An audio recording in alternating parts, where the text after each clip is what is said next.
الحمد لله رب العالمين والصلاة والسلام على سيد المرسلين أما بعد فأعوذ بالله من الشيطان الرجيم بسم الله الرحمن الرحيم پڑھیے الصلاة والسلام عليك يا رسول الله وعلى آلك وأصحابك يا حبيب الله الصلاة والسلام عليك يا نبي الله وعلى آلك وأصحابك يا نور الله۔ پیارے پیارے اسلامی بھائیوں اور مدنی چینل کے ناظرین، درود پاک پڑھنے کے بے شمار فضائل و برکات ہیں۔ رسول اکرم نور مجسم صلی اللہ تعالی علیہ وآلہ وسلم کا فرمان عالی شان ہے، جو میرا امتی اخلاص کے ساتھ مجھ پر ایک مرتبہ درود پاک پڑھے گا، اللہ عز و جل اس پر 10 رحمتیں نازل فرمائے گا، اس کے 10 درجات بلند فرمائے گا، اس کے لیے 10 نیکیاں لکھے گا اور اس کے 10 گناہ مٹا دے گا۔ ایک درود اتنی ساری برکتیں یقیناً ہمارے شب و روز کتابوں کے ساتھ درس و تدریس کے ساتھ گزرتے ہیں، مگر کیا ہی اچھا ہو کہ زبان ذکر و درود سے بھی تر رہے۔ ہم میں سے کئی اسلامی بھائیوں کی خواہش ہوتی ہے کہ میرا بیان اچھا ہو جائے، میری بات اچھی ہو جائے، میری گفتگو لوگوں کو سمجھ آنے لگے، میری بات پر لوگ عمل کرنے لگیں، ہمیں استاد ہوں تو میرا سمجھانا میرے طلباء کو بھی سمجھ آئے۔ یہ ہماری ایک تمنا ہوتی ہے۔ میرا ماننا یہ ہے کہ جس کی زبان ذکر و درود سے تر رہتی ہے، اللہ اس کی زبان میں اثر پیدا کر دیتا ہے، اس کی باتیں میٹھی ہو جاتی ہیں۔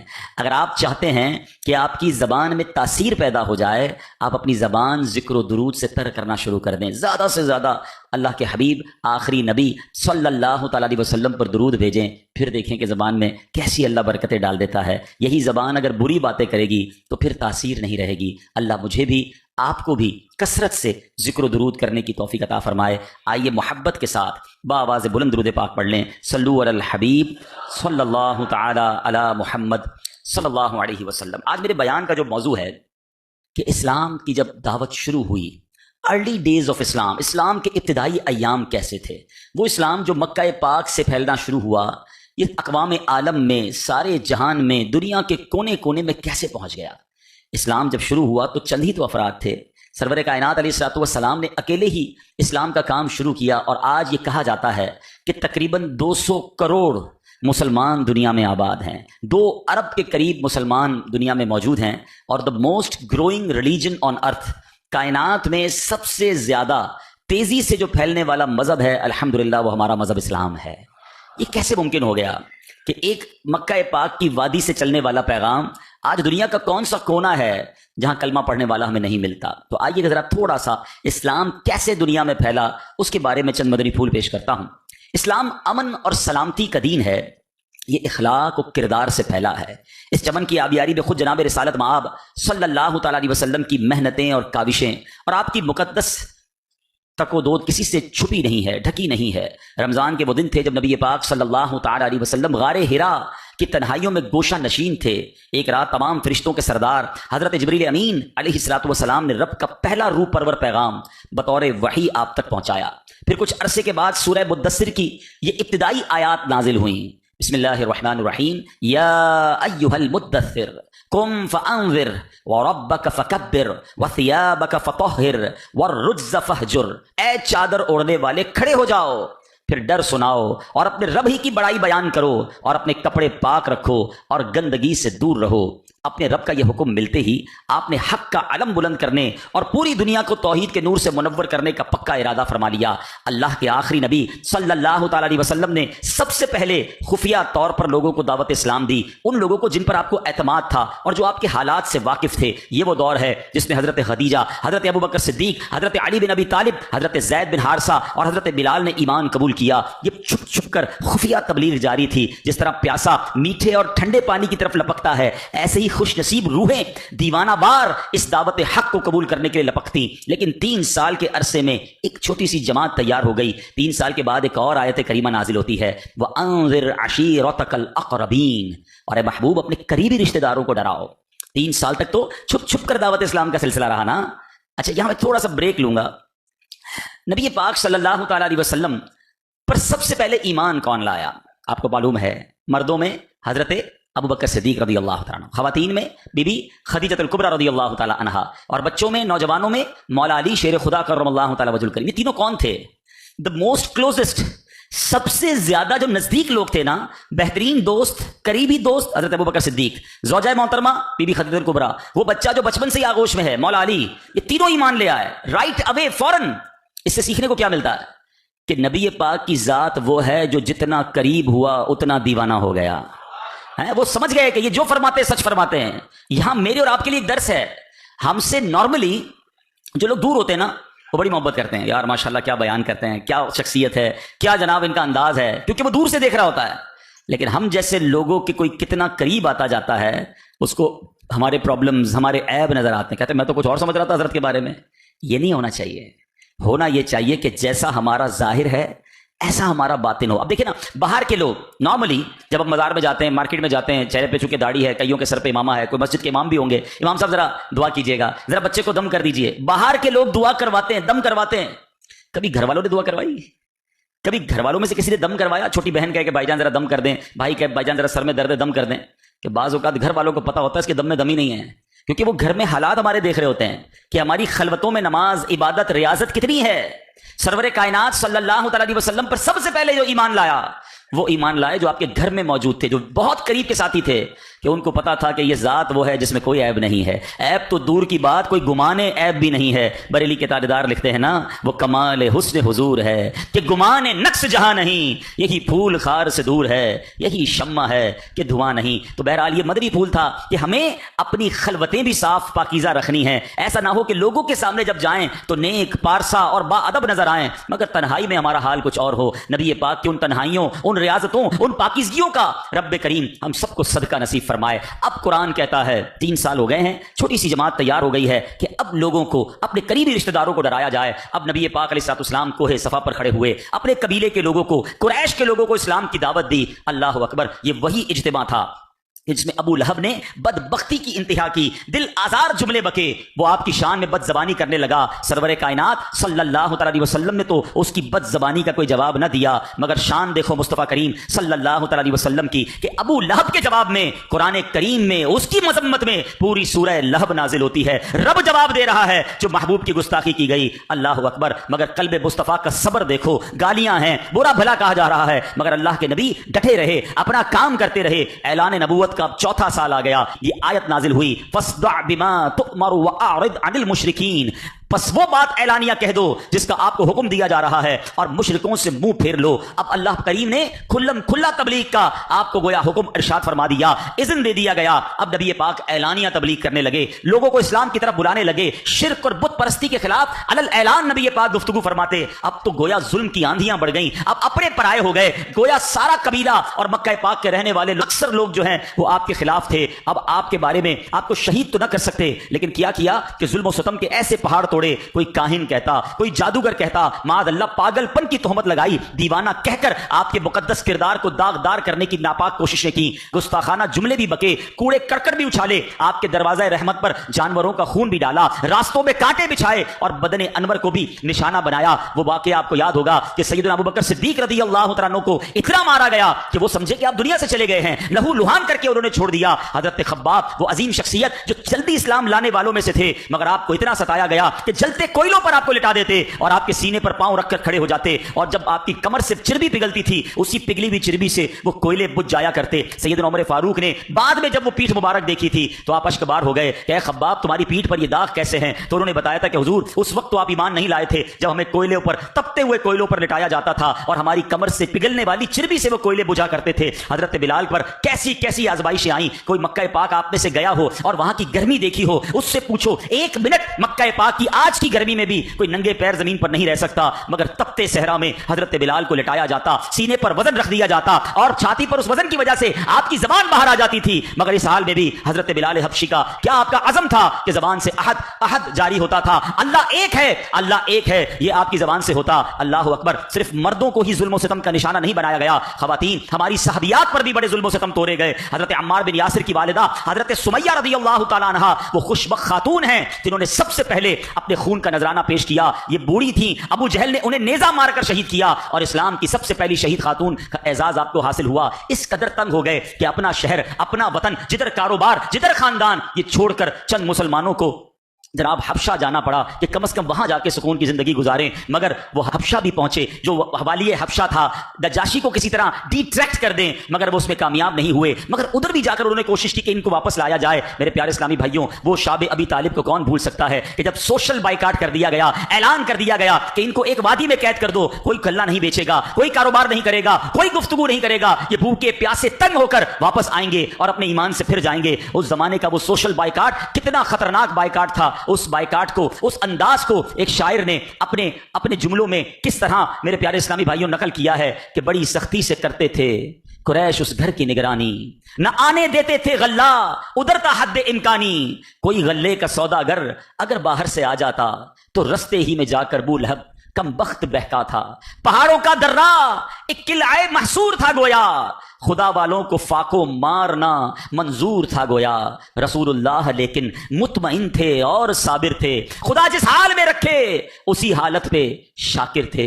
وہ بھوکی بچیوں کا روٹ کر فی الفور من جانا, خدا کا نام سن کر صبر کی تصویر بن جانا. تڑپنا بھوک سے کچھ روز آخر جان کھو دینا, وہ ماؤں کا فلک کو دیکھ کر چپ چاپ رو دینا. رضا و صبر سے دن کٹ گئے ان نیک بختوں کے کہ کھانے کے لیے ملتے رہے پتے درختوں کے. گزارے 3 سال اس رنگ سے ایمان والوں نے, دکھا دی شان استقلال اپنی آن والوں نے. میرے پیارے اسلامی بھائیوں, وہ 3 سال کٹے. وہ طویل واقعہ ہے کہ کیسے دیمک نے اس معاہدے کو کھایا اور کیسے مسلمانوں کو اس محاصرے سے جو ہے ان کی جان چھوٹی. الغرض سلسلہ یوں ہی چلتا رہا. اعلان نبوت کا اب 11 سال ہو گئے, 11 سال ہو گئے ہیں, اور مسلمانوں کی تعداد اب بھی مٹھی بھر ہے, کوئی سینکڑوں میں مسلمان نہیں ہو گئے. اب نبی پاک علیہ الصلوۃ والسلام حج کے موقع پر آنے والے قبیلوں کو دعوت اسلام دینے کے لیے منی تشریف لے گئے, کیونکہ حج کے لیے لوگ آتے تھے. مسجد عقبہ وہاں آج بھی موجود ہے, وہاں نبی پاک تشریف فرما تھے. 6 آدمی آپ کے پاس آئے اور نبی پاک نے نام و نسب پوچھا, قرآن کی چند آیتیں سنائیں, ان کو اسلام کی دعوت دی, جس سے یہ لوگ بے حد متاثر ہوئے. واپسی میں آپس میں کہنے لگے, یہودی اللہ پاک کے جس آخری نبی کے بارے میں بتاتے تھے یہ وہی نبی ہیں, لہٰذا ایسا نہ ہو کہ یہودی پہلے ایمان لے آئیں. یہ کہہ کر سب مسلمان ہوئے اور پھر مدینے جا کر اسلام کی دعوت دینا شروع کی. صرف 6 لوگ اسلام لاتے ہیں 11ویں سال اعلان نبوت کے حج کے موقع پر. اگلے برس اعلان نبوت کے 12ویں سال یہ 12 افراد آتے ہیں اور یہاں ایمان قبول کرتے ہیں. اور میرے اسلامی بھائیوں, اس کو بیعت عقبہ اولا, گھاٹی کی پہلی بیعت کہتے ہیں. اب میرے پیارے اسلامی بھائیوں, ان 11 لوگوں نے کہا کہ آپ ہمارے ساتھ کوئی ایک مبلغ کو بھیج دیں, ایک صحابی کو بھیج دیں جو ہمارے ساتھ مدینے آئیں, ہمیں اسلام کی ابتدائی باتیں بتائیں. اللہ اکبر. اب یہاں سے میرا اصل موضوع شروع ہوتا ہے. ایک تھوڑا سا ماحول بتانا تھا کہ یہ اسلام کتنی تکلیفوں کے ساتھ, کتنی مشکلوں کے ساتھ پھیلا, مگر اب مکہ پاک سے اسلام کو دوسرے شہر میں پہنچانا تھا, مدینہ طیبہ میں دعوت اسلام دینی تھی. اللہ اکبر. اللہ کے حبیب علیہ الصلوۃ والسلام نے مبلغ اسلام صحابی رسول حضرت مصعب بن عمیر رضی اللہ تعالیٰ کا انتخاب کیا. میں تھوڑا سا ان صحابی کے بارے میں بتا دوں. One of the amazing personality. مجھے یقین کریں ان کی سیرت جب سے پڑھی ہے ان سے دل و جان سے پیار ہے. یہ مکہ پاک میں یوں سمجھیے کہ اس زمانے کے بہت بڑے مالدار گھرانے میں رہتے تھے. ان کے والد صاحب بہت رچ آدمی تھے, بہت پیسے والے تھے, اور جناب ان کے بارے میں آتا ہے بڑا مہنگا لباس پہنتے تھے. جب ایمان نہیں لائے تھے تو آپ ٹرینڈ سیٹر تھے. آج کے دور میں بھی آپ نے دیکھا ہوگا کہ کچھ نوجوان جیسا لباس پہن لیں محلے والے ویسا پہننے کی کوشش کرتے ہیں, ان جیسا انداز اختیار کرتے ہیں. حضرت مصعب بن عمیر کے بارے میں آتا ہے مکے میں شہزادوں کی طرح رہتے, 600 دینار کا قیمتی لباس پہنتے, اور نوجوان آپ کو فالو کرنے کی کوشش کرتے. اس قدر خوبصورت اور ایسی جناب وہ شخصیت تھے. مگر جب ایمان لائے آپ کے گھر والوں نے آپ کو پہلے تو بہت مارا, اس کے بعد کہا کہ ہم گھر سے نکال دیں گے, سارا مال و دولت لے لیں گے. آپ نے کہا جو لینا ہے لے لو, ایمان نہیں چھوڑ سکتا, رسول پاک کی غلامی نہیں چھوڑ سکتا. اور جب آپ رسول پاک علیہ الصلوۃ والسلام کے پاس آئے, آپ کے جسم پر پورا لباس بھی نہیں تھا, چادریں پہنی ہوئی ہیں. اللہ اکبر. اپنا سارا عیش, ساری جناب مال و دولت سب چھوڑ کر نبی پاک کے قدموں میں آ گئے. اور نبی پاک نے کیسی تربیت فرمائی کہ اب وہی حضرت مصعب بن عمیر مدینہ منورہ میں پہلے مبلغ بن کر جا رہے ہیں. اللہ اکبر. کچھ مہینوں میں آپ کی انفرادی کوشش سے ایسا ماسا پلٹتا ہے کہ اب مدینے کی گلیوں میں اسلام پھیلنے جا رہا ہے, اب لوگ ایمان قبول کر رہے ہیں. حضرت مصعب بن عمیر کے بارے میں آتا ہے آپ اتنے نرم گو تھے, اتنے شفیق تھے, اتنے مہربان تھے, ایسی پیاری گفتگو کرتے تھے کہ بڑے سے بڑا دشمن آتا آپ جب اس سے بات کرتے وہ ایمان قبول کر لیتا. اب سنیے گا, اسد بن زرارہ کے پاس آپ نے قیام فرمایا. یہ قبیلہ بنی سلم کے سردار تھے اور انہی کی معاونت سے وہ لوگوں کو اسلام کی دعوت دیتے رہے. اب قبیلہ بنی ظفر کے جب ایک باغ میں داخل ہوئے تو کچھ نئے مسلم بھی آ گئے, ان کے ساتھ بیٹھ گئے, اور باقی لوگ بھی آ گئے کہ جو مسلمان نہیں ہوئے تھے کہ دیکھیں کیا ہوتا ہے. حضرت مصعب بن عمیر نے سب کو نیکی کی دعوت پیش کی. آپ کا انداز بیان بڑا متاثر کن تھا. سعد بن معاذ اور اسید بن حدیر یہ قبیلہ بنی عبد الاشہل کے چوٹی کے سردار تھے. یہ ابھی دامن اسلام سے وابستہ نہیں ہوئے تھے. جب انہیں یہ بات ہوئی کہ اسد بن زرارہ کے ساتھ ایک مکی نوجوان داخل ہوا ہے اور لوگوں کو اسلام کی طرف بلا رہا ہے, ہمارے مذہب سے تبدیل کر رہا ہے, اللہ اکبر, تو اب سعد بن معاذ نے اسید بن حدیر سے کہا کہ جائیں اس نوجوان کو سمجھائیں, ہمارا شہر چھوڑ کر چلا جائے, کیوں اپنے دین کی بات کرتا ہے. اب جناب اسد بن زرارہ بڑے روب کے ساتھ حضرت مصعب بن عمیر کے پاس جاتے ہیں اور کہا, جب وہ قریب پہنچے نا تو اسد بن زرارہ نے ان کو دیکھ لیا, اسید بن حدیر کو, اور کہا کہ یہ ہمارے قبیلے کا سردار ہے, اگر یہ اسلام لے آئے نا تو قبیلے میں بڑا زبردست اثر پڑ جائے گا, لیکن بات ذرا نرمی سے کیجیے گا, بندہ تھوڑا سخت ہے. اب جناب اسید بن حدیر آتے ہیں اور آنے کے بعد کہنا آتے ہی شروع ہو گئے کہ تم دونوں یہاں کس لیے آئے ہو, تم ہمارے کمزوروں کو ورغلانے اور اپنے دین کی طرف بلانے آئے ہو, اسی وقت یہاں سے چلے جاؤ. اب مبلغ اسلام حضرت مصعب بن عمیر, نور والا چہرہ, چمکتا چہرہ, عظیم مبلغ ہیں, اسید بن حدیر کی طرف دیکھا, نہایت نرمی اور میٹھے لہجے میں کہا, میری ایک بات پہلے سن لیجئے ہیں, اگر آپ خیر و بھلائی چاہتے ہیں. اسید بن حدیر تو لڑنے کے لیے آئے تھے, انہوں نے جب نرم لہجہ سنا تو پگھل گئے. کہتے ہیں کہ خیر و بھلائی سے تمہاری کیا مراد ہے. حضرت مصعب بن عمیر نے کہا پہلے بیٹھ تو جائیے, ذرا بیٹھ کے میری بات تو سنیے, اگر سمجھ آ جائے تو مان لیجیے گا, ورنہ آپ کی مرضی. اچھا, اسید بن حدیر بڑے عقل مند تھے, سوچتے ہیں لڑائی سے کیا فائدہ, بات سن لیتے ہیں, اگر بات سن کے بندہ چلا جائے گا, چلے نیگوشیشن کر لیتے ہیں. انہوں نے کیا کیا, نیزہ گاڑا زمین پر بالکل ان کے سامنے اور ان کے پاس بیٹھ گئے, یعنی تیار نیزہ بھی ہے, ایک روپ بھی ہے کہ بھائی نیزہ گڑا ہوا ہے. مگر حضرت مصعب بن عمیر تربیت یافتہ کس کے تھے, نگاہ مصطفیٰ لے کر آئے تھے, دعائے مصطفیٰ لے کر آئے تھے, مدینے کی تقدیر بدلنے آئے تھے. اللہ اکبر. اسید بن حدیر رضی اللہ تعالیٰ عنہ جو بعد میں صحابی بنے, ان کے سامنے حضرت مصعب بن عمیر نے جو انداز اختیار کیا, اسلام کی باتیں کی, قرآن کا آیت تلاوت کی, جب تھوڑی دیر ہو گئی تو کہتے ہیں باتیں تو تمہاری سمجھ آتی ہیں, تمہارا پیغام بڑا عظیم ہے, جو آیتیں تم نے پڑھی ہیں وہ بھی کمال کی ہیں, بتاؤ تو صحیح اسلام میں داخل ہونے کا طریقہ کیا ہے. حضرت مصعب بن عمیر نے ان کو اسلام میں داخل ہونے کا طریقہ بتایا. وہ شخص جو تلوار لے کر شہر سے نکالنے آیا تھا, مبلغ اسلام کی پیاری باتیں سن کر کلمہ پڑھ کر مسلمان ہو گیا.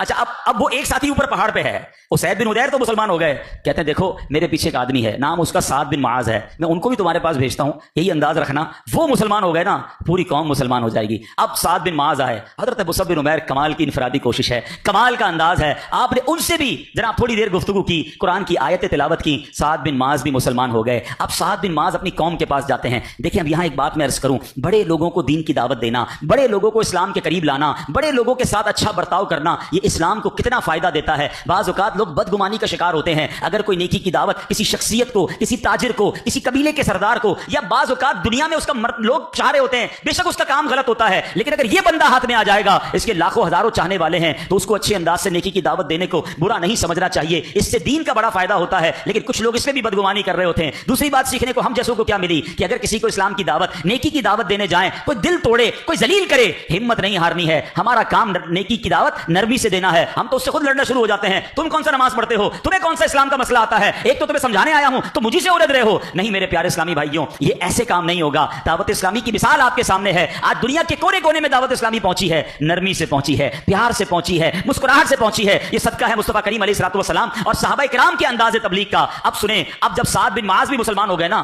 تو قوم کے پاس آ کر کہتے ہیں, قوم میرے بارے میں تم کیا سمجھتے ہو, میری ذہانت کے بارے میں کیا کہتے ہو. قوم کہتی ہے آپ ہمارے سردار ہیں, آپ کی رائے درست ہوتی ہے, ہمیشہ صحیح مشورہ دیتے ہیں. سعد بن معاذ کہتے ہیں مجھ پر تمہارے مردوں اور عورتوں سے اس وقت تک بات کرنا حرام ہے جب تک تم اللہ اور رسول پر ایمان نہیں لے آتے. راوی کہتے ہیں اللہ کی قسم شام نہیں ہوئی تھی, قبیلے کے تمام مرد اور عورتیں مسلمان ہو گئے. یہ ہیں حضرت مصعب بن عمیر. اللہ نے کام کتنا بڑا لیا, اتنی زبردست تبلیغ کی کہ اب مدینے کی گلیوں میں اسلام کی روشنی پھیلنے لگی. اور اب مدینے والے آقا سے آ کر کہتے ہیں حضور مدینے آ جائیے, مکے والے بہت ستاتے ہیں. اور نبی پاک نے پھر اپنا مسکن, اپنا سب کچھ یوں سمجھیے مدینہ منورہ کو بنایا. ہجرت کر کے میرے آقا تشریف لے گئے. میرے پیر و مرشد لکھتے ہیں نا, کہہ کر کے ہجرت یہاں آ گئے مصطفیٰ, روشنی آج گھر گھر مدینے میں ہے. کیسا مدینہ روشن ہوا, یہ صدقہ ہے حضرت مصعب بن عمیر. اور اتنی بڑی ان کے اندر یوں سمجھیے کہ انہوں نے صدقہ جاریہ کمایا کہ ایک ایسا اسلام کا پیغام مکہ پاک سے مدینہ طیبہ پہنچا دیا. اور پھر سبحان اللہ, حضرت مصعب بن عمیر کی شان دیکھیں. غزوہ احد میں آپ جب شہید ہوئے نا, تو مسلمانوں کا حال یہ تھا کہ آپ کے کفن دینے کے لیے جب آپ کے چہرے پر چادر رکھی جاتی, آپ کا پیر نہیں ڈھک پاتے تھے, گویا پیر ننگا ہو جاتا, پیر چھپاتے تو چہرے پہ چادر نہیں ہوتی تھی. نبی پاک کو بتایا گیا, آقا کی آنکھوں میں آنسو آ گئے. فرمایا یہ مکے کا شہزادہ تھا جس کے پاس بڑے قیمتی لباس ہوتے تھے, لباسوں کی کمی نہیں تھی, اسلام کی خاطر اس نے قربانی دی. اور آج ہمارا حال یہ ہے کہ کفن دینے کے لیے پورا لباس بھی نہیں ہے. ایسا وقت بھی مسلمان مسلمانوں نے دیکھا یہ قربانیوں سے اسلام پھیلا، حبشہ پہنچا، مدینہ پاک پہنچا، اس کے بعد جب نبی پاک علیہ الصلوۃ والسلام نے دنیا سے ظاہری طور پر پردہ فرمایا، ذرا سوچئے پیارے اسلامی بھائیوں، میں اور آپ زندگی بھر تڑپتے ہیں کہ مدینے چلے جائیں، مگر صحابہ کی شان دیکھو، آقا مدینے میں ہیں اور مدینہ چھوڑ کر الگ الگ ملکوں میں صحابہ تشریف لے گئے۔ آپ کو یہ یاد ہوگا کہ جب حجۃ الوداع ہوا تھا تو نبی پاک نے خطبہ فرمایا تھا، کتنے صحابہ تھے؟ 1,24,000 کے قریب صحابہ تھے، ٹھیک ہے؟ اور مدینہ طیبہ میں جنت البقیع میں کتنے صحابہ ہیں؟ 10,000۔ 1,24,000 صحابہ ہیں حجۃ الوداع کے موقع پر۔ مکہ پاک میں جنت البقیع میں 10,000 صحابہ ہیں، باقی کدھر ہیں؟ Where are 114,000؟ 1,14,000 صحابہ کہاں ہیں؟ ٹھیک ہے، کچھ ہزار ہوں گے جنت المعلا میں، مکہ پاک میں، باقی کدھر ہے؟ ان صحابہ نے مدینہ چھوڑا اور دین اسلام کے لیے روانہ ہو گئے۔ اللہ اکبر! ہے پاکستان والو، یہ گھر بیٹھے جو ہماری پیدا ہوتے ہی کان میں اذان کی آواز آتی ہے نا، یہ ایسے اسلام نہیں پہنچ گیا پاکستان، عرب شریف سے بہت دور ہیں ہم۔ یہ پہنچا کیسے؟ یہ صحابہ نے قربانیاں دی، انہوں نے ٹریول کیا۔ اسٹارٹ میں صحابہ اکرام کوفہ تشریف لے گئے اور حضرت مولا علی، سعد بن ابی وقاص، سعید بن زید اور نعمان بن بشیر اور عدی بن حاتم، اشعب بن قیس، جابر بن سمرہ، اکثر صحابہ آخری عمر تک کوفے میں رہے، وہیں مدفون ہوئے۔ ان حضرات کی درس و تدریس اور مسند علم و فضل کا چرچا کوفے میں صدیوں رہا۔ تبلیغ اسلام کے لیے بصرہ کا سفر کیا گیا، احادیث کے علم کو پھیلانے کا سفر کیا گیا۔ بصرہ میں حضرت ماقل بن یسار، حضرت عبداللہ انس بن مالک، اقرا بن حابس، عثمان بن ابی العاص اور دیگر صحابہ کرام نے تبلیغ کا کام وہاں کیا۔ کچھ صحابہ نے مصر کا سفر کیا، عبداللہ بن عمر، خارجہ بن حذافہ، ابو بصرہ، دیگر صحابہ نے مصر میں طالب دین کا سلسلہ شروع کیا۔ فتوحات مصر میں حضرت عمر بن عاص کی وہاں رہائش کے بعد مرکز خلافت کی جانب سے تعلیم و تعلم اور اسلام کی اشاعت و تبلیغ کے لیے صحابہ کرام کی ایک اور مختصر جماعت بھیجی گئی، جس میں مشہور سپہ سالار حضرت عبداللہ بن جراح رضی اللہ تعالیٰ عنہ نے جب شام پر یہ الغار کی تو اسے مملکت اسلامیہ میں داخل کر دیا۔ پتہ یہ چلا کہ فوراً ہی صحابہ کرام نے یہ ریئلائز کر لیا تھا کہ اب دیگر ملکوں کا سفر کر کے اسلام کو وہاں تک پہنچانا ہے، اور یہ آہستہ آہستہ کام ہوتا رہا۔ چائنا کے اندر لوگ بتاتے ہیں حضرت سعد بن ابی وقاص رضی اللہ عنہ کا مزار ہے، مختلف روایتیں ہیں مگر ایک روایت کے مطابق گوانزو کے اندر آپ کا مزار ہے۔ کبھی دنیا کا نقشہ کھولیے گا، کدھر عرب شریف، کدھر چائنا۔ پاکستان سے بھی جو جہاز میں جاتے ہیں نا، 8 سے 10 گھنٹے جہاز اڑتا ہے تب جا کے چائنا آتا ہے۔ اس زمانے میں تو جہاز نہیں تھا، گھوڑے، اونٹ، پتہ نہیں کتنے سمندر بیچ میں آئے ہوں گے، کتنے برفانی پہاڑ بیچ میں آئے ہوں گے، یہ اتنا دور چلے گئے۔ اچھا، پہلے کا سفر ایسا نہیں ہوتا تھا کہ ابھی جا رہا ہوں 4 دن بعد آ رہا ہوں، پہلے سفر ہوتا تھا، واپس نہیں آ پاتے تھے، وہ ون سی سفر ہوتا تھا۔ اس کی آپ کو میں ایک مثال دیتا ہوں، جو لاہور سے آئے ہیں، پاک پتن کے قریب سے آئے ہیں، جو ملتان کے قریب سے آئے ہیں، آپ کے شہروں میں مزارات ہیں، مزارات پہ جاتے اچھی بات ہے، لیکن کچھ سیکھنے کے لیے بھی تو جاؤ نا۔ ان مزارات اولیاء پر ایک چیز چیک کیا کرو، یہ بزرگ جو ہیں یہ پیدا کہاں ہوئے تھے؟ آج ملتان میں مزار ہے، لاہور میں ہے، پاک پتن میں ہے، اوکاڑا میں ہے، اور جناب کدھر بھی ہے، کراچی میں ہے۔ یہ پیدا کراچی میں نہیں ہوئے تھے۔ عبداللہ شاہ غازی رحمۃ اللہ تعالی کراچی کے پیدائشی نہیں ہیں، حضرت یوسف شاہ بابا کراچی کے نہیں ہیں، بہاؤدین زکریا ملتانی ملتان کے نہیں ہیں، غداتا گنج بخش لاہور میں پیدا نہیں ہوئے، یہ کہیں اور پیدا ہوئے، کسی اور ملک میں تھے۔ اسلام پھیلانے کے لیے یہاں آئے اور پھر یہیں کے ہو گئے۔ ہم سے 3 دن مدنی قافلے میں، 12 دن مدنی قافلے میں، 12 ماہ مدنی قافلے میں سفر نہیں ہوتا۔ یہ تو زندگی کے مدنی قافلے میں چلے گئے نا، کہ وہیں اسلام پھیلایا، وہیں بس گئے، وہیں قبریں بنی۔ ہماری تو آبائی قبرستان ہوتے ہیں، دادا کدھر ہیں؟ ادھر، والد کدھر ہیں؟ اس قبرستان میں، ادھر ہی پیدا ہوئے، ادھر ہی مرنا ہے، اپنے گاؤں سے باہر جانا ہی نہیں ہے۔ ایسے دین کا کام کیسے ہوگا؟ ہم گھر بیٹھے مسلمان بنے، مگر اسلام کی روشنی پھیلائی ہمارے صحابہ نے، اور پھر یہ بیڑا اٹھایا اولیاء کرام نے۔ غریب نواز جب ہندوستان گئے تھے تو آپ کے لیے ریڈ کارپٹ نہیں بچھائے گئے تھے، سارا ہندوستان خلاف ہو گیا تھا، مگر اللہ کے اس نیک بندے نے ایسا عزم دکھایا کہ پھر 90 لاکھ ہندوؤں کو مسلمان کر دیا، 90 لاکھ غیر مسلم مسلمان کیے۔ داتا گنج بخش لاہور آئے تھے تو ویلکم نہیں کیا گیا تھا، مگر آپ ڈٹے رہے اور آج مرکز الاولیاء بنا دیا۔ تو بہرحال میرے پیارے اسلامی بھائیوں، یہ ہے اسلام پھیلنے کا انداز۔ اللہ سلامت رکھے دعوت اسلامی کو۔ آپ کی دعوت اسلامی نے گویا وہ کام اب بہت خوبصورت انداز سے کرنا شروع کیا۔ ذرا سوچئے تو صحیح، آج سے 40-41 سال پہلے ایک مرد کلندر نے، غربت کی حالت ہے، ہاں امیر اہل سنت کی غربت کے بارے میں آپ جانتے نہیں ہیں، اس شخصیت نے کیا کچھ کیا ہے، الحمدللہ کچھ میں نے اپنی آنکھوں سے دیکھا ہے۔ آپ نے عطر بیچے ہیں، اگربتیاں بیچی ہیں، آپ نے جھاڑو تک بیچے ہیں، ٹافیاں تک بیچی ہیں۔ وہ یتیم بچپن سے ہی ہو گئے، ماں باپ کا سایہ جلدی چلا گیا ہے، والد صاحب تو آپ کے بہت ہی شروع میں دنیا سے چلے گئے، لیکن آپ نے یہ کام کیا، ہمت نہیں ہاری۔ کراچی کے ایک چھوٹے سے علاقے سے دعوت اسلامی خارا در سے شروع ہوتی ہے، پھر کراچی کے قریب کے شہروں میں، پھر پنجاب میں، اور پھر آہستہ آہستہ آہستہ دنیا کے مختلف ملکوں میں پہنچتی ہے۔ اور آج دنیا کا کون سا کونا ہے جہاں دعوت اسلامی دین متین کی خدمت نہیں کر رہی، مسلک اعلیٰ حضرت کا پرچار نہیں کر رہی، غیر مسلموں کو مسلمان نہیں کر رہی۔ اتنی بہاریں ہیں بیرون ملک میں، دعوت اسلامی کی اتنی بہاریں ہیں کہ آپ سنیں تو آپ کی عقل حیران ہو جائے گی کہ کیا کوئی تنظیم 40 سال میں اتنا بڑا کام کر سکتی ہے۔ پاکستان میں جامعات بنانا یقیناً بہت بڑی کاوش ہے، لیکن دنیا کے دیگر ممالک میں ہمارے خواب تھا. مجھے اچھی طرح یاد ہے آج سے 20 سال 18 سال پہلے جب ہم UK جاتے تھے تو وہاں کے اسلام بھائی کہتے تھے کہ ہمیں علماء بھیجیں, کسی طرح ہمارے بچے بھی عالم بنے, یہاں بھی درس نظامی شروع ہو. ہم یہاں سے عالم بھیجتے تھے. اب ان کا کہنا یہ تھا کہ عالم دین تو آپ کے آ جاتے ہیں مگر ہمارے بچوں کو تو اردو نہیں آتی, آپ کے علماء کو اردو آتی ہے. ہم نے اپنے بچوں کو یہاں پر انگریزی سکھانا شروع کی, لیکن ظاہر ہے کہ وہاں کی انگریزی ہماری انگریزی میں فرق. ایک خواب دیکھا کہ کیا ایسا نہیں ہوگا کہ UK کے بچے جو ہیں وہ عالم بن جائیں, وہاں جامعۃ المدینہ بن جائیں. آپ یقین کریں الحمدللہ وہ دن اللہ نے دکھایا کہ اب UK کے اندر صرف UK میں 20 جامعۃ المدینہ موجود ہیں, اور اب UK کے بچے ہی عالم بن کر جامعات میں تدریس کر رہے ہیں. انگریزی زبان میں جمعے کے خطبے ہو رہے ہیں, انگریزی زبان میں درس نظامی کروایا جاتا ہے. انگلش میڈیم جامعۃ المدینہ وہ UK میں موجود ہے. اسلامی بہنوں کے جامعۃ المدینہ بھی UK میں اللہ کی رحمت سے وہ 3 جامعۃ المدینہ UK میں شروع ہو گئے. اب میں آپ کو بتاتا ہوں دعوت اسلامی کے ملک اور بیرون ملک میں کتنے جامعات ہیں. سنتے جائیے اور ایمان تازہ کرتے جائیے. مسلک اعلیٰ حضرت کی اسلام کے ان مضبوط قلعوں کو کس شاندار انداز میں دعوت اسلامی نے قائم کیا. پاکستان میں 980 کے قریب جامعات, ہند میں 210 جامعۃ المدینہ, نیپال میں 1 جامعۃ المدینہ, بنگلہ دیش میں 19 جامعۃ المدینہ, UK میں 19 جامعۃ المدینہ. کینیا میں بڑی کمال کی بات بتاؤں, کینیا یہ افریقہ کا ایک ملک ہے, وہاں جب ہم گئے وہاں جامعۃ المدینہ شروع کرنا تھا. اکثر وہاں شوافے ہیں, ہم حنفی ہیں, ہم تو اپنے درس و تدریس میں شوافے کا رد کر رہے ہوتے ہیں جب فقہ کے مسائل آتے ہیں, مگر وہاں تو آپ کو شافعی مسلک پڑھانا ہوگا. تو ہم نے اچھا استاد پاکستان سے گئے ہوئے, ان کو کیسے کہیں کہ آپ شافعی مسلک جو ہے وہ فقہ پڑھائیں. اللہ اکبر. پھر اس کا نظام یہ بنایا کہ ہمارے اساتذہ دیگر اسباق پڑھائیں اور فقہ کے لیے ہم نے شافعی اساتذہ لیے, کیونکہ ہمارا کسی شافعی سے تو کوئی مسئلہ نہیں ہے نا. جو عاشق رسول ہے وہ ہمارے سر کا تاج ہے. ہمارا مقام جو ہے عشق رسول کی شمع کو روشن کرنا ہے. کینیا کے اندر عربی میڈیم جامعۃ المدینہ, شافعی جامعۃ المدینہ اللہ کی رحمت سے. کینیا کے ساتھ ساتھ سری لنکا کے اندر بھی شافعی جامعۃ المدینہ. آپ دیکھیں USA کے اندر, امریکہ کے اندر اللہ کی رحمت سے انگلش میڈیم جامعۃ المدینہ, موزمبک کے اندر جامعۃ المدینہ, ماریشس, ہانگ کانگ, کینیڈا اور اب یورپ کے ملک اسپین کے اندر جامعۃ المدینہ بن چکا ہے. اور ان تمام جگہ پر سبحان اللہ مجھے اچھی طرح یاد ہے کہ ایک بار میں ساؤتھ افریقہ کے جوہانسبرگ کے جامعۃ المدینہ میں بیٹھا تھا اور میں نے ایک حاضری لی نا, سارے بلالی طلبا, ہاں پاکستانی نہیں تھے, افریقن. ہم افریقن کو بلالی کہتے ہیں,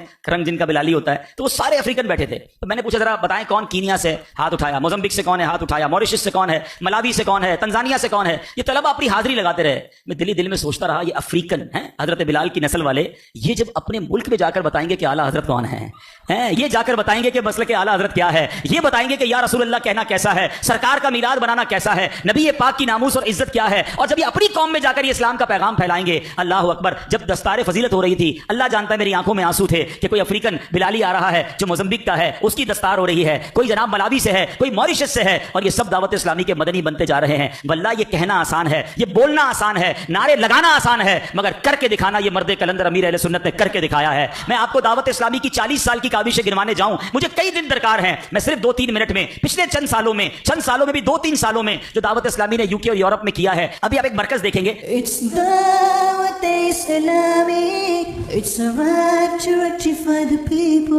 The building behind me, by the grace of Allah Almighty, Dawat Islami has just purchased this building. It was a church for the last 120 years. It's Dawat Islami.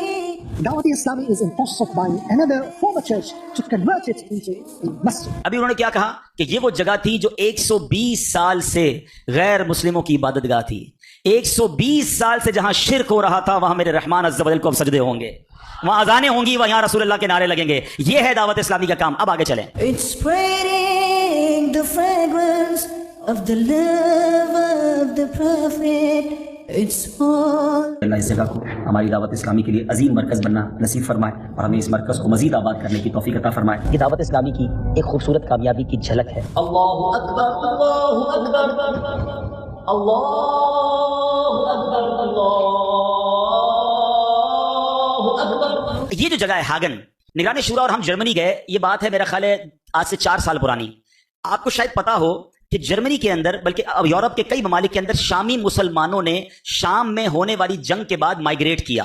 جب وہ شام سے باہر نکلے تو کئی یورپ کے ممالک نے ان کو اپنے ممالک میں بلایا کہ آپ ہمارے ممالک میں آ سکتے ہیں. اچھا ہم حیران کہ جناب وہ یورپ کے جو بڑے بڑے تاجروں کو ویزا نہیں دیتا, وہ لاکھوں کی تعداد میں شامی مسلمانوں کو بلا رہا ہے.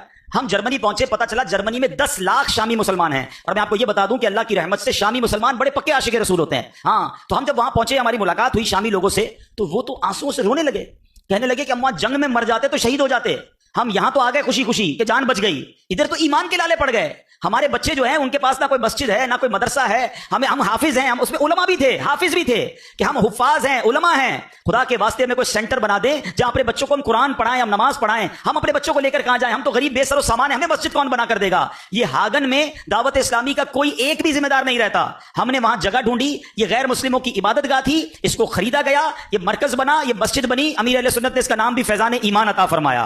پہلی اذان ہو رہی ہے، آپ نے دیکھا. اس کے بعد آپ کو اور جان کر یہ خوشی ہوگی دعوت اسلامی کا ویژن کتنا بڑا اور براڈ ہے. کسی پاکستانی کے لیے، کسی لاہور کراچی والے کے لیے مرکز نہیں بنایا گیا، یہ مرکز شامی مسلمانوں کے لیے بنایا گیا. آج اس مرکز کا امام بھی شامی ہے، اس کا مؤذن بھی شامی ہمارا اسلامی بھائی ہے. 450 عربی بچے اور بچیاں اس میں قرآن پاک پڑھ رہے ہیں. یہ تو ابتدا کا منظر ہے نا. میں اب دیکھ کر ہم پچھلے دنوں آئے ہیں کہ تقریباً 450 بچے پڑھ رہے ہیں. ایک اور خوشخبری سن لو کہ انشاءاللہ یہ آپ چھت دیکھ رہے ہیں بہت اونچی ہے، اس کو پارٹیشن کرنے جا رہے ہیں انشاءاللہ. اگلے چند مہینوں یا ایک آدھ سال کے اندر اس فیضان ایمان میں جامعۃ المدینہ بھی شروع کر دیں گے انشاءاللہ. یہ ہے دعوت اسلامی. ساری اقوام عالم میں کام کرنا ہے، صرف اپنے وطن کے لوگوں کے لیے نہیں. یہ ایمان بچاؤ تحریک ہے. ان سب کا ایمان خطرے میں تھا. یہ آنسو سے رو رہے تھے کہ خدا کے واسطے ہمیں کوئی جگہ دیں جب بچوں کو قرآن پڑھائیں، نماز پڑھائیں. ہمارے پاس جگہ نہیں، بچے غیر مسلم یا معاذ اللہ مرتد نہ ہو جائیں. یہ کیا کام دعوت اسلامی نے. آگے چلیے. لا الہ الا اللہ محمد رسول اللہ. یہ ملاوی ہے. ملاوی کے اندر دعوت اسلامی کی آپ کو بھی سوشل میڈیا پہ خبریں ملتی ہوں گی. ایوریج بتاؤں تو مہینے میں کم از کم 100 کے قریب غیر مسلمان صرف ملاوی میں ہو رہے ہیں. ابھی عید مبلغ کی آج ہی ہمیں پوسٹ آئی ہے کہ میں عید کی ریکارڈنگ کرنے گیا تھا، ریکارڈنگ کرتے کرتے 18 غیر مسلموں کو مسلمان کر کے آ گیا ہوں. کیا کسی غیر مسلم کو اسلام میں داخل کرنا دین متین کی عظیم خدمت نہیں ہے؟ اور یہ جو کیمرہ مین تھا، غیر مسلم کیمرہ مین تھا، ہمارے مبلغ کی باتیں سن کر بعد میں دوسرے مسلمان ہوتے، وہ کیمرہ مین ہی کلمہ پڑھ کر مسلمان ہو گیا. آگے چلو. It's Dawat Islami. It's a right to rectify the people. It's all over the world. Alhamdulillah, as Dawat Islami has opened Darul Madina Islamic schooling system all over the world. It's a right to rectify the people. اچھا اب یہ ذرا دیکھیے گا. اچھا پہلے اس سے پہلے ہم بات کر لیتے ہیں اسکول کی. Darul Madinah Islamic school. یہ آپ کو اور مجھے شاید اس کی قدر نہیں پتا ہے. شاید ان ملکوں میں مسجد اور مدرسہ اتنا ضروری نہیں ہے جتنا وہاں اسکول ضروری ہے، کیونکہ اسکول میں وہ کچھ ہو رہا ہے. اللہ اکبر. سوچ سے بھی ورا ہے نا کہ بچے جب گھر آ کر ماں باپ کو پوچھتے ہیں کہ یہ کیا ہوتا ہے اور وہ کیا ہوتا ہے اور ہمارا رب کون ہے اور ہم مسلمان کیوں ہیں اور اسلام کے بارے میں، دین کے بارے میں، اخلاقیات کا جو جنازہ نکل رہا ہے انبلیویبل. یعنی اس بار تو کچھ اور نئی باتیں پتہ چلی ہیں جو کہتے ہیں نا پیروں تلے زمین نکال دے کہ لوگ رہ کیوں رہے ہیں باہر. وہ بچوں کو کیسے سنبھالیں گے کہ جب 4-5 سال کے بچے کو یہ سب کچھ بتایا جا رہا ہے. اب ایک جملہ صرف کہہ دیتا ہوں کہ اسکول میں یہ اعلان ہوا کہ سب بچے اپنے اپنے all students must draw their God. ہر بچہ اپنے اپنے خدا کو ڈرائنگ کرے. اب آپ سمجھ لو کہ مسلمان بچہ قلم اٹھائے گا تو اس کے بعد وہ کہاں جائے گا؟ خدا کی تصویر بنا کے لاؤ. استغفر اللہ. تو اس قدر ضروری ہے اسکول کھولنا. اور یہ اسلامک اسکول جو ان کی اخلاقیات، ان کے نظریات، ان کی عبادات کو محفوظ کر رہا ہے. ماشاءاللہ جو میرے پاس کارکردگی ہے کہ آسٹریلیا، انگلینڈ، ہندوستان، پاکستان، عرب شریف اور کینیڈا میں ماشاءاللہ ہماری یہ تو فیضان آن لائن اسکول ہے، اور اس کے علاوہ ماشاءاللہ کئی ملکوں میں دعوت اسلامی نے دارالمدینہ شروع کر دی ہیں اور مزید کرنا باقی ہیں. اس قدر حاجت ہے اگر آنے والی نسلوں کو واقعی مسلمان رکھنا ہے، واقعی عاشق رسول رکھنا ہے، ان کے عقیدے بچانے ہیں، ان کی اخلاقیات بچانی ہیں. یعنی یہ بھی ہوتا ہے کہ 14-15 سال کی بچی اور بچہ سوشل میڈیا پہ ٹویٹ کر دیتا ہے کہ آج سے میں مسلمان نہیں ہوں. اسکول جا کر اس کا ذہن خراب ہوا، اس نے ٹویٹ کر دی. ماں باپ کچھ بھی نہیں کر سکتے. مسلمان گھرانے کے بچوں کی میں بات کر رہا ہوں. کیا وہاں کام کرنا ضروری نہیں ہے؟ اس آل کو، اس سرکار کی امت کو بچانا نہیں ہے؟ اور یہ کتنا مشکل کام ہے وہاں اسکول کھولنا. جو تھوڑا سا پڑھے لکھے لوگ ہیں ان کو پتا ہے کہ وہاں کی فارمیلٹیز کیا ہیں، مگر آپ کی دعوت اسلامی دن رات اس پر کوشش کر رہی ہے. اب آخری منظر میں آپ کو اس ویڈیو کا دکھا دیتا ہوں. یہ یقین کریں میری زندگی کے لیے بھی ایک ایسا منظر ہے جو میں بھولتا نہیں ہوں. میں نے کئی بار بیان کیا ہے. پہلے اس مرکز کو دیکھ لیں، پھر میں اس کی 1 منٹ میں کہانی سناتا ہوں. جی یہ تو بلیک برن کا مرکز دیکھیں. یہ بریڈ فورڈ جامعۃ المدینہ ہے آپ کا. ماشاءاللہ دعوت اسلامی کا یورپ کا سب سے بڑا جامعۃ المدینہ الحمدللہ. یہ بریڈ فورڈ کا آپ دیکھ رہے ہیں. یہ راچ ڈیل میں دعوت اسلامی کا مرکز ہے. آگے چلیں. لندن اسٹریٹفورڈ کے اندر دعوت اسلامی کا مرکز ہے. آپ کو جان کر خوشی ہوگی کہ دعوت اسلامی کے UK کے اندر 75 کے قریب مرکز بن چکے ہیں الحمدللہ. اب صرف 1 منٹ میں وہ بات کر لوں میں. برمنگھم جو ابھی تھوڑی دیر پہلے آپ نے مرکز دیکھا، یہ بات میرا خیال ہے اب تو 8-9 سال پرانی ہو گئی ہے. میں برمنگھم گئے، وہاں ہماری جگہ چھوٹی ہو گئی تھی. اسلام بہن کا بڑی جگہ دیکھنی ہے، 1 ایکڑ کی تقریباً یہ جگہ ہے. تو مجھے لے کر گئے کہ شادی ہال تھا پہلے، اب وہ بک رہا ہے لیکن کچھ اس میں اور بھی کام ہوا ہے اس دوران. ہم وہاں گئے اور جب وہاں گئے تو دیکھ کر حیران ہو گئے کہ وہاں شیطان کی عبادت ہوتی تھی. ایک انگریزی میں کہتے ہیں فری میسن ورشپر، جہاں شیطان کی پوجا ہوتی تھی. اور وہ پوری بلڈنگ کالی، اندر سے دیواریں بھی کالی، زمین بھی کالی، کھڑکیاں بھی کالی. ایک روشنی کا کس کو کہتے ہیں نا کہ ایک نقطہ بھی اندر نہیں آ سکتا، ایسی بلیک. اور اس کے اندر جب ہم گئے تو یقیناً مجھے بھی کچھ گھبراہٹ سی ہونے لگا. جو آتا ہے بھاگ جاتا ہے، کوئی لیتا نہیں ہے اس جگہ کو. تو میں نے کہا ہمارا تو نعرہ یہی ہے شیطان کے خلاف جنگ جاری رہے گی، اس سے اچھی کون سی جگہ؟ یہی جگہ ہم نے لینی ہے انشاءاللہ. جدھر شیطان کی پوجا ہوتی تھی اب یہاں رحمان کو سجدے ہوں گے انشاءاللہ. ہم نے سارے کمروں میں قرآن خوانی کرائی، نعرے لگائے، درود شریف پڑھوائے، کمروں میں جو بھی تھا اگر تھا بھی تو وہ آگے پیچھے کیا. اور آج اللہ کی رحمت سے وہاں مسجد ہے، جامعۃ المدینہ ہے، مکتبۃ المدینہ ہے، مدنی چینل کا اسٹوڈیو ہے، اسلامی بہنوں کے اجتماعات ہوتے ہیں، دعوت اسلامی کا عظیم مرکز بن چکا ہے. اب آؤ نعرہ لگاؤ شیطان کے خلاف جنگ. خالی نعرہ نہیں، پریکٹیکل جنگ جاری ہے، اور انشاءاللہ اعلیٰ حضرت کے پیچھے چلیں گے تو جیت بھی ہماری رہے گی انشاءاللہ. تو یہ ہے دعوت اسلامی. ایک چھوٹی سی ویڈیو اور ہے تاکہ آپ کو پتا چلے کہ میڈیا کی تاریخ میں جو دعوت اسلامی نے کر دکھایا ہے. مدنی چینل اردو میں تو آپ دیکھتے ہیں، ٹھیک ہے نا، ماشاءاللہ جو اس کی ویورشپ ہے، جو لوگ اس سے سیکھ رہے ہیں، مگر ان ممالک کا کیا ہوتا جو اردو نہیں سمجھتے. اردو میں پھر بنگلہ دیش میں بنگلہ مسلمانوں کے لیے، آپ کو پتا ہے بنگالی کتنے ہیں دنیا میں؟ تقریباً 20 کروڑ بنگلہ زبان بولنے والے بنگلہ دیش میں ہیں، اور بتایا جاتا اتنے ہی ان کے باہر ہیں. 40 کروڑ بنگلہ بھاشی ہیں دنیا میں. اگر ان تک اسلام اور دین کی مسلک اعلیٰ حضرت کی بات پہنچانی تھی تو بنگلہ زبان میں مدنی چینل شروع کیا گیا. عربی دنیا میں کام کرنا ہے تو عربی میں مدنی چینل شروع کر رہے ہیں. ہم یوٹیوب پہ شروع کر چکے ہیں. انگلش، عربک اور بنگلہ میں کیسے کام ہو رہا ہے مدنی چینل پر ایک شارٹ ویڈیو ڈاکیومنٹری دیکھتے ہیں، پھر میں انشاءاللہ آپ سے اجازت لوں گا. صلو علی الحبیب. It's Dawat Islami. It's a right to rectify the people. It's all over the world. Viewers of Madani Channel, anything which happen to associate with the Quran, that thing is the best of the best. People, it's all over the world. The Prophet of Allah, alayhi salatu wassalam, let us pass over the bridge of Sirat without the path even realizing it. It's spreading the fragrance of the love. Ghulam Rasool, why did you start recitation of the Quran as soon as you entered the house? Unity remains in the house by reciting Surah Al-Ikhlas, Qul Huwallahu Ahad, after entering the home, and it brings blessings in the sustenance. It's Dawat Islami. It's a right to rectify the people. It's all over the world. A few words of Nabi sallallahu alayhi wa sallam in which he explained what are the rank and the status of parents in Islam. It's Dawat Islami. It's a right to rectify the people. It's all over the world. It's spreading the fragrance of the love of the Prophet. It's all over. هيا نتعلم ماذا قال النبي صلى الله عليه وسلم عن الكلمات التي تسبب لدخول الجنة. قال رسول الله صلى الله عليه وسلم: من قال رضيت بالله ربا وبالإسلام دينا وبمحمد رسولا وجبت له الجنة. خرج الركب العراقي إلى الحج. یہ وہ امام صاحب ہیں جو جرمنی کے مرکز کے امام بھی ہیں، شامی امام بھی ہیں، عالم دین بھی ہیں، اور یہی ہمارے مرکز کے امام بھی ہیں. جی. خرج إبراهيم بن الأدهم رحمه الله تعالى إلى الحج ماشيا فرآه رجلا على ناقته فقال له: إلى أين يا إبراهيم؟ شأن المخلصين الصادقين الذين يسمعون كل خير فيأخذون أنفسهم بالمجاهدة بالتزامه. شكونا إلى رسول الله صلى الله عليه وسلم